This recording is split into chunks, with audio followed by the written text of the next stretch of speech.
COVID-19 atau virus corona yang terjadi pada tahun 2019 masih menjadi momok yang menakutkan bagi seluruh masyarakat dunia.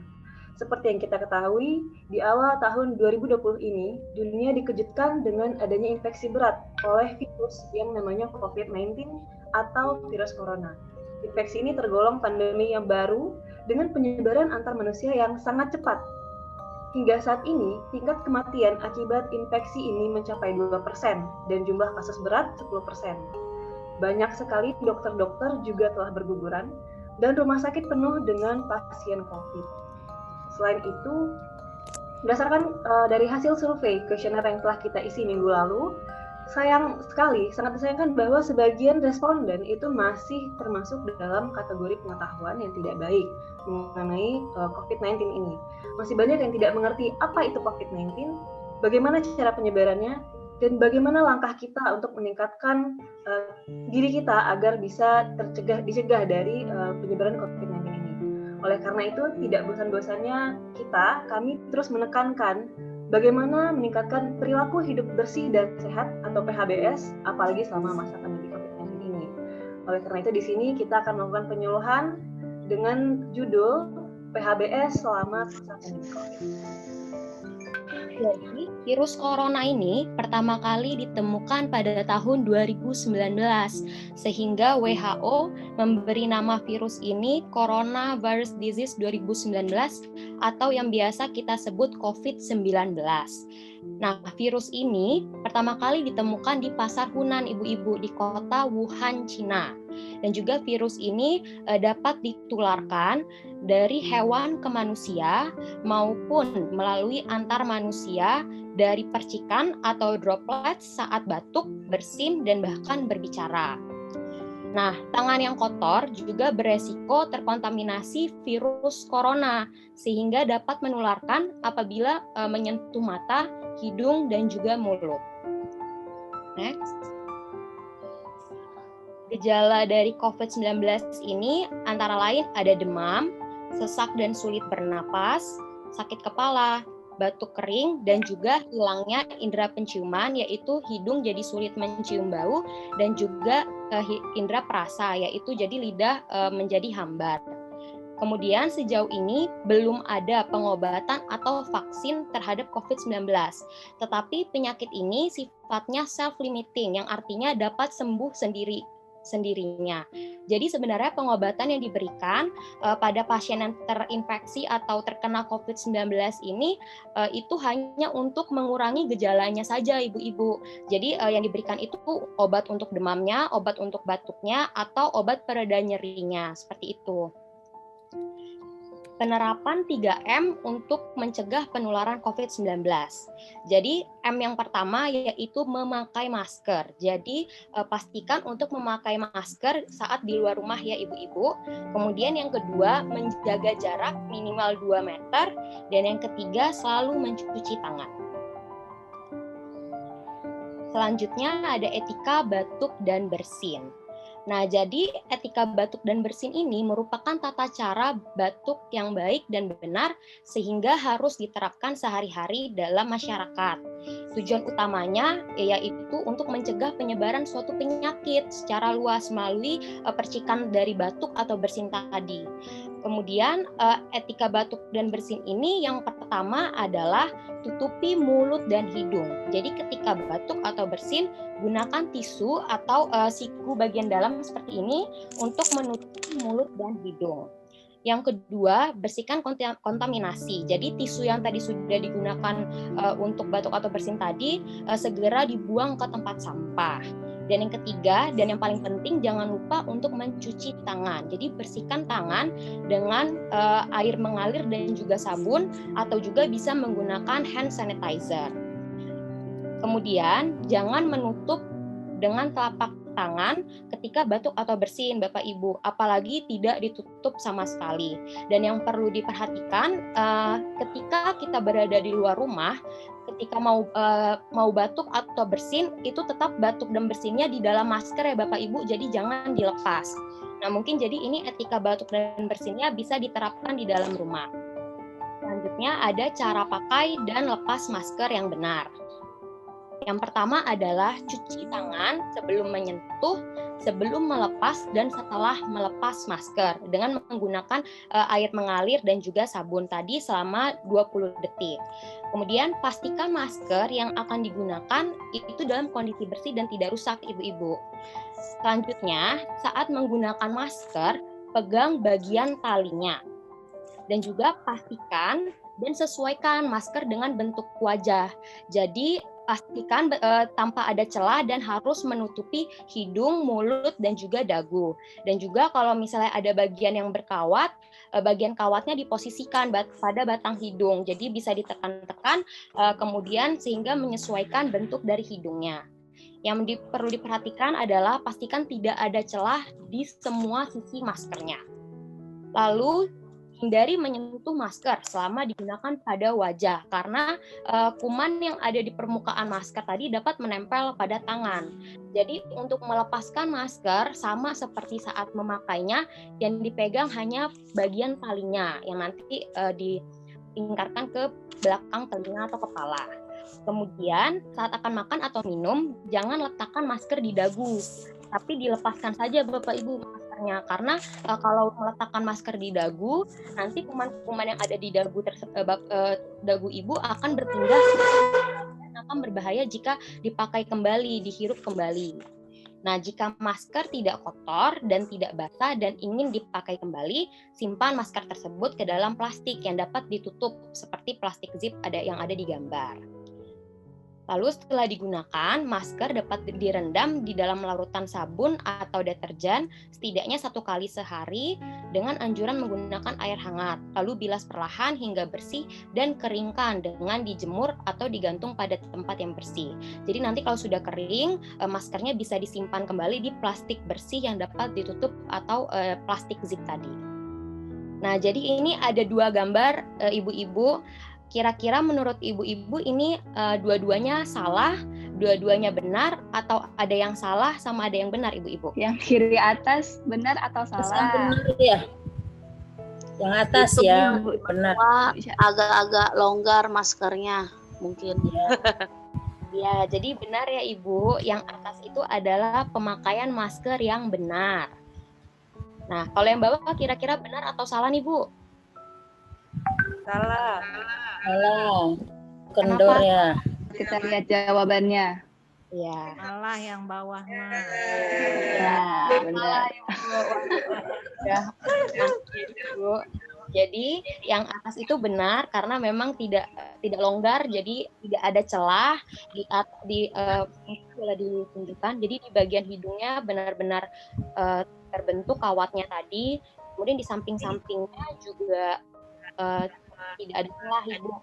Sedangkan yang gambar bawah, yang perempuan ini memang seperti ada celah di atasnya ya Ibu, dan juga di samping-samping. Jadi kuman bisa masuk lewat atas maupun lewat samping-samping masker tadi, dan juga bagian bawahnya juga seperti kurang lepas Ibu. Jadi longgar memang ini yang gambar bawah. Kemudian ini ada contoh pemakaian masker, ada beberapa gambar. Bapak yang memakai masker warna hijau, ini tadi dia maskernya belum menutupi mulut, hidung dan juga dagu. Sama seperti yang sebelah kanan atas, juga hanya menutupi hidung. Lalu untuk mas-mas yang di bawah sebelah kiri itu juga salah karena maskernya malah tidak dipakai dan juga digantungkan di baju. Sedangkan kalau digantungkan di baju seperti ini, nanti kuman-kuman yang ada di bajunya nempel ibu-ibu ke masker, nanti dipakai lagi jadi terhirup lagi kuman-kumannya. Itu. Nah, yang ini di bawah dagu juga salah karena tadi seperti yang sudah saya beritahukan bahwa kuman-kuman yang ada di dagu bisa menempel ke maskernya. Jadi nanti kalau dihirup malah bisa terinfeksi seperti itu. Dan juga untuk mbak-mbak ini juga salah karena meletakkan maskernya pada mata dan juga dahinya ya, bukan di mulut, hidung, dan juga dagu.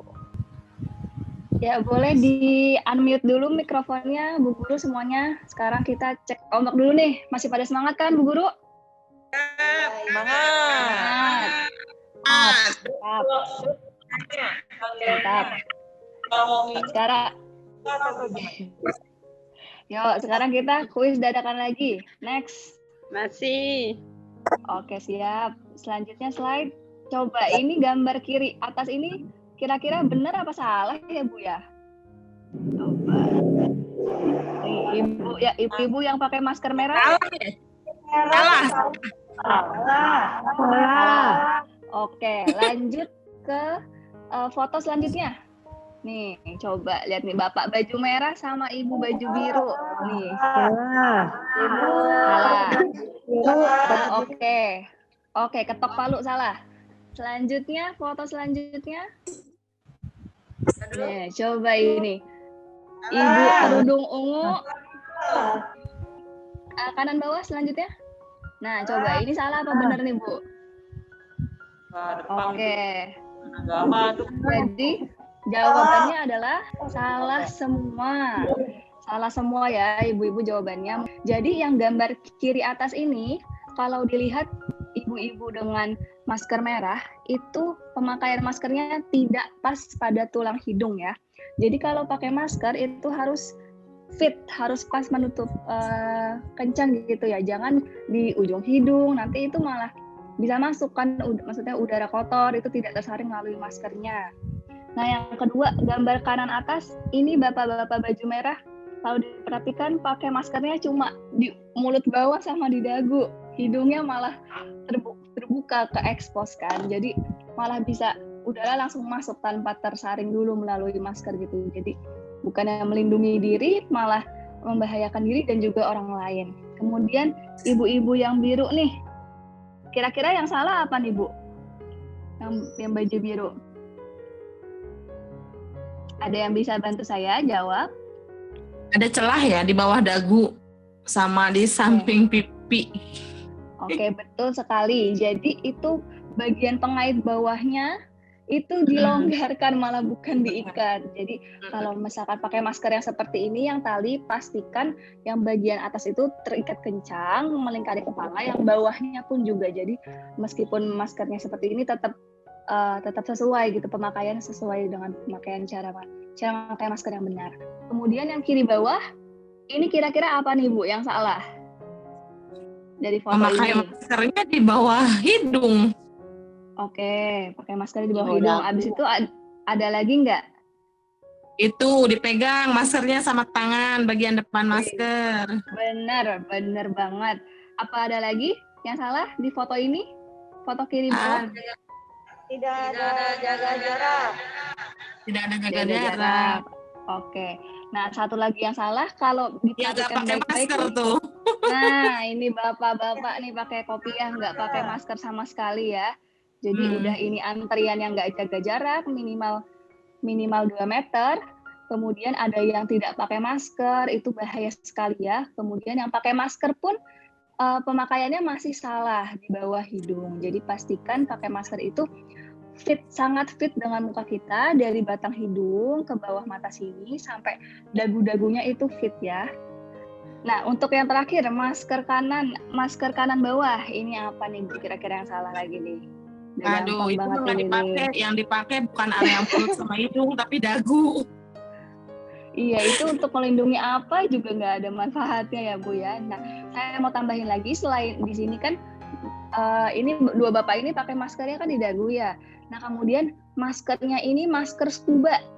Ya, sekarang itu udah Organisasi Kesehatan Dunia sama Kementerian Kesehatan itu sudah melarang penggunaan masker scuba karena efektivitasnya itu sangat kecil. Jadi percikan dari mulut kita itu masih bisa keluar, masih bisa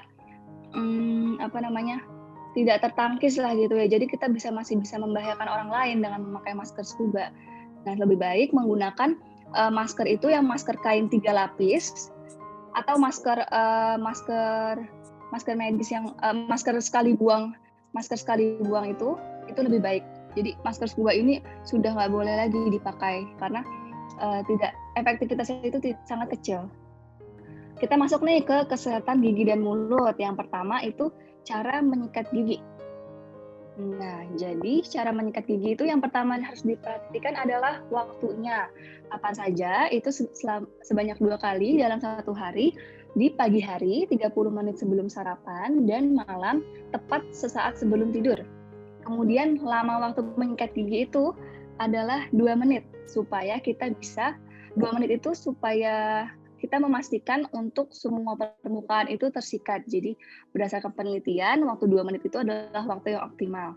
Kemudian sikat gigi dan pasta giginya. Yang pertama, sikatnya. Buluhnya harus halus. Kemudian bentuk dan ukuran kepala sikat gigi itu disesuaikan dengan ukuran mulut masing-masing. Jadi jika dirasa terlalu kecil sikatnya ataupun terlalu besar, segera ganti. Jadi itu sesuai dengan kondisi mulut orang masing-masing. Kemudian pasta giginya. Pasta giginya gunakan dengan yang ada kandungan fluoride-nya. Nah, di Indonesia ini seluruh pasta gigi yang dijual di pasar swalayan yang dijual bebas itu sudah dipastikan oleh BPOM juga mengandung fluoride, jadi tidak perlu khawatir. Kemudian yang keempat, ini tekniknya. Nah, tekniknya itu yang pertama, posisikan sikat gigi itu sudutnya itu miring. Jadi buluh sikatnya menghadap ke permukaan gigi, miring. Terus kena gusinya, dikenakan ke gusinya. Nah, lalu sikat giginya itu digetarkan, agak lembut saja, tidak perlu keras-keras, yang penting tersikat seluruh permukaannya. Ya, kemudian untuk permukaan gigit atau permukaan kunyah tuh itu disikatnya dari arah belakang ke depan, jadi dia kebuang seperti itu. Nah, kemudian disapukan sikatnya untuk yang daerah bagian gigi bawah nih, yang belakang kan itu agak susah ya. Sikatnya itu dihadapkan ke permukaan belakangnya yang dekat lidah, lalu dari depan ke depan dan belakang itu secara lembut ditarik dengan gerakan pendek. Kemudian yang ketiga, gambar ketiga bisa dilihat yang paling kanan, itu sikatnya dihadapkan, bulu sikatnya dihadapkan ke permukaan belakang gigi atas. Nah, sama seperti yang gambar 2 ini, jadi dilakukan gerakan dari atas ke bawah gitu, satu arah.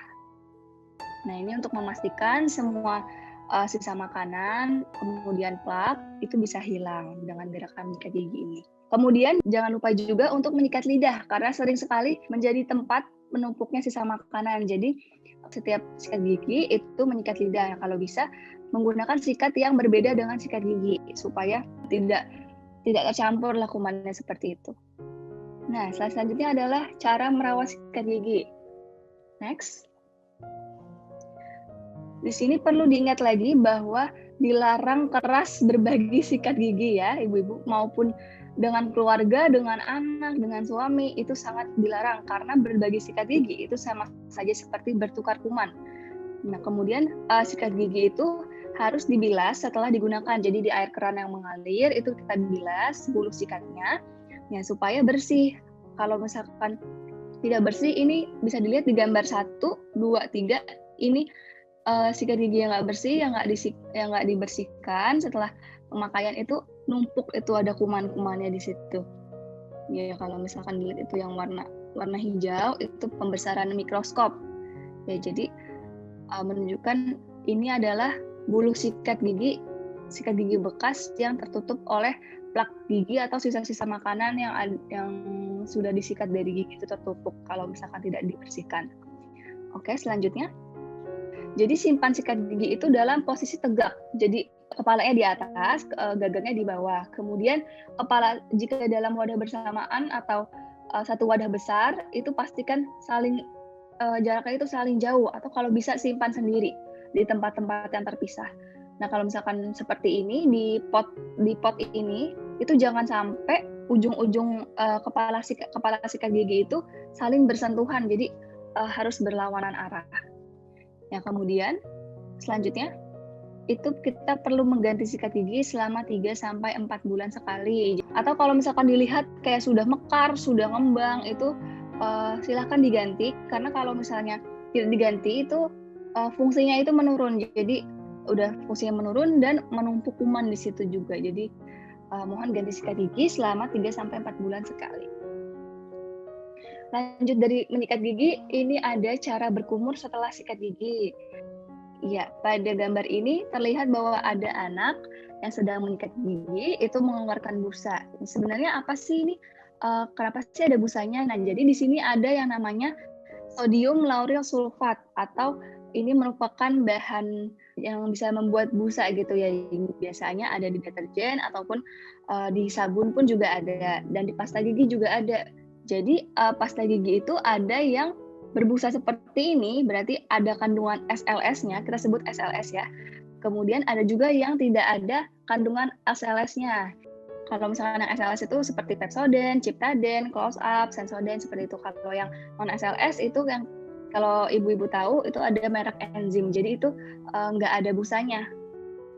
Nah, tapi tidak perlu khawatir karena kandungan SLS di pasta gigi itu jumlahnya itu sedikit. Ya, jadi kalau untuk berkumur setelah menggunakan pasta gigi dengan yang mengandung SLS, pertama kali itu kita buang seluruh sisa-sisa busa itu, dikumpulkan, kemudian diludahkan sebanyak 1 kali sampai tidak ada busanya, tapi 1 kali saja. Nah, dilanjutkan dengan berkumur dengan air sebanyak 1 kali. Ya, jadi secara pelan, kemudian baru buang. Jadi kumurnya sekali aja, jangan kumur banyak-banyak. Nah, kalau untuk pasta gigi tanpa SLS, itu setelah menyikat gigi cukup buang ludah saja sebanyak 1 kali. Ya, tujuannya apa sih sebenarnya kita meludah sebanyak 1 kali, cuma boleh berkumur 1 kali. Nah, ini untuk mencegah terbuangnya kandungan fluoride tadi yang ada di dalam pasta gigi itu terbuang bersama air kumuran. Jadi kalau misalnya terbuang sama air kumuran kan jadi sayang ya, tidak kita kan mau ada efek pelindung untuk gigi kita di fluoride tadi. Nah, tapi karena kita berkumur terlalu keras, itu fluoride-nya bisa larut ikut terbuang bersama air kumuran atau ludah kita kalau kita meludah terlalu sering setelah menyikat gigi seperti itu. Ya. Selanjutnya adalah pemakaian obat kumur. Jadi fungsi dari pemakaian obat kumur ini membantu kita menjaga kebersihan mulut, karena ada beberapa mungkin daerah-daerah gigi seperti yang paling belakang atau sela-sela itu kan sedikit sulit dibersihkan ya dengan sikat gigi. Nah, ini tugasnya obat kumur adalah membantu, tapi tidak bisa menggantikan fungsi dari sikat gigi itu sendiri. Jadi tetap harus menyikat gigi itu nomor 1, diutamakan sikat gigi 2 kali sehari. Nah, obat kumur ini sifatnya adalah tambahan untuk membantu sikat giginya. Nah, kemudian jenis-jenis obat kumur itu yang pertama, ini yang sering kita mungkin udah sering dibeli juga, yang ada di swalayan ataupun supermarket, ini adalah obat kumur minyak esensial. Jadi di dalam obat kumur ini dengan berbagai merek itu ada kandungan minyak esensialnya seperti timol, mentol, kemudian eukaliptus, berbagai macam. Nah, selanjutnya obat kumur minyak esensial ini bantu mengurangi bau mulut, kemudian gusi berdarah, dan sebagai kontrol plak. Nah, kemudian digunakannya pada waktu yang berbeda dengan waktu sikat gigi. Semisalnya setelah makan siang seperti itu, karena kalau kita pakai obat kumur langsung setelah sikat gigi itu sama aja seperti kita berkumur sering-sering. Jadi kita membuang fluor juga yang sudah nempel tuh di gigi. Setelah kita menyikat kan fluornya tuh nempel ya ke gigi, fluornya kan menempel ke gigi kita. Tapi kalau kita kumur-kumur lagi pakai obat kumur ataupun berkumur terlalu sering setelah sikat gigi, itu bisa terbuang bersamaan dengan air kumuran itu. Jadi sarannya adalah menggunakan obat kumur di waktu yang berbeda untuk memastikan kita itu mendapatkan manfaat penuh dari fluoride yang ada di pasta gigi tadi setelah kita sikat gigi. Kemudian obat kumur selanjutnya ada yang dinamakan dengan chlorhexidine gluconate. Nah, ini bisa dilihat di sebelah kiri, itu adalah salah satu mereknya, Minoset. Ada yang warna merah, ada yang warna hijau.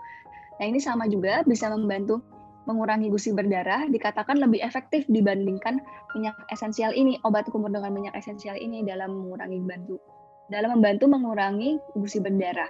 Nah, namun obat kumur ini bisa menyebabkan staining atau penodaan pada permukaan gigi. Jadi warnanya seperti ada bercaknya pada lidah juga, pada gigi palsu, serta bisa menyebabkan adanya perubahan pada indera pengecap jika dipakai berturut-turut selama 4 minggu. Itu ada penelitiannya. Kemudian obat chlorhexidine gluconate ini itu bisa dibeli dengan resep dokter. Jadi tidak dijual bebas seperti obat kumur minyak esensial. Ya, obat kumur selanjutnya itu adalah povidone iodine atau yang biasa kita kenal dengan mereknya betadine. Ya, jadi sama fungsinya selanjutnya itu bisa bantu mengatasi gusi bengkak, sariawan, dan bau mulut. Dan juga ini sudah disarankan selanjutnya itu bisa mengurangi risiko penularan COVID-19. Jadi sebelum perawatan di dokter gigi. Jadi jika dilakukan tindakan di dokter gigi, jika sangat emergensi dan perlu dilakukan sangat darurat, perlu dilakukan tindakan di dokter gigi seperti pencabutan gigi yang berlubang besar dan sangat sakit, kemudian nyeri bengkak. Nah, ini dianjurkan untuk berkumur dengan povidone iodine ini atau betadine ini karena fungsinya itu sebagai antiseptik. Seperti itu. Ada sifat antibakteri, antivirus, dan anti jamurnya. Namun, obat kumur povidone iodine ini tidak bisa digunakan pada penderita alergi iodium. Kemudian tidak bisa digunakan pada penderita penyakit tiroid, wanita hamil, dan pasien yang sedang menjalani terapi iodium radioaktif. Jadi orang-orang dengan penyakit hipertiroid itu tidak boleh menggunakan obat ini ya, jadi kontraindikasi. Selanjutnya ini adalah berkumur dengan air garam hangat. Selanjutnya, ya jadi manfaat berkumur dengan air garam hangat ini adalah pertama meredakan sakit tenggorokan, yang kedua bisa membantu meredakan sakit gigi, kemudian yang ketiga itu membantu meredakan nyeri pada sariawan, dan yang keempat itu membantu mencegah infeksi setelah pencabutan gigi. Jadi ini semuanya adalah sifatnya membantu meredakan, tapi bukan menyembuhkan. Dan sudah dipastikan tidak dapat membunuh virus COVID-19. Betul. Jadi obat kumur air garam hangat ini adalah membantu kita menyegarkan mulut, kemudian meredakan sakit tenggorokan, seperti itu. Jadi sifatnya itu membantu meredakan. Nah, bagaimana cara berkumurnya? Ini bisa dibuat sendiri di rumah untuk membantu menjaga kesegaran mulut, kebersihan mulut juga bisa. Nah, ini caranya adalah pertama, ambil setengah sendok teh garam, kemudian ditambahkan ke dalam 1 gelas air hangat sekitar 250 ml, itu 1 gelas. Nah, kemudian diaduk sampai larut pakai di dalam air garam hangat itu. Kemudian kumur selama 30 detik. Jadi, kalau misalkan masih ada sisanya pun silakan berkumur sampai air di dalam gelas itu habis. Jadi kumurnya selama 30 detik lalu buang. Nah, kalau misalkan ada sakit tenggorokan itu dikumurnya agak blebeb sampai di ujung tenggorokan situ ya. Jadi tapi jangan tertelan. Seperti itu. Sebagai penutup, setelah kita tadi memahami adanya ancaman bahaya dari COVID-19 ini, adanya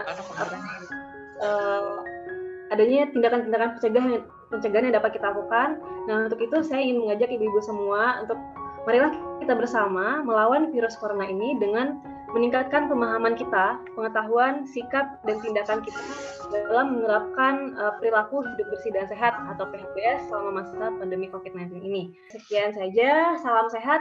Assalamualaikum warahmatullahi wabarakatuh.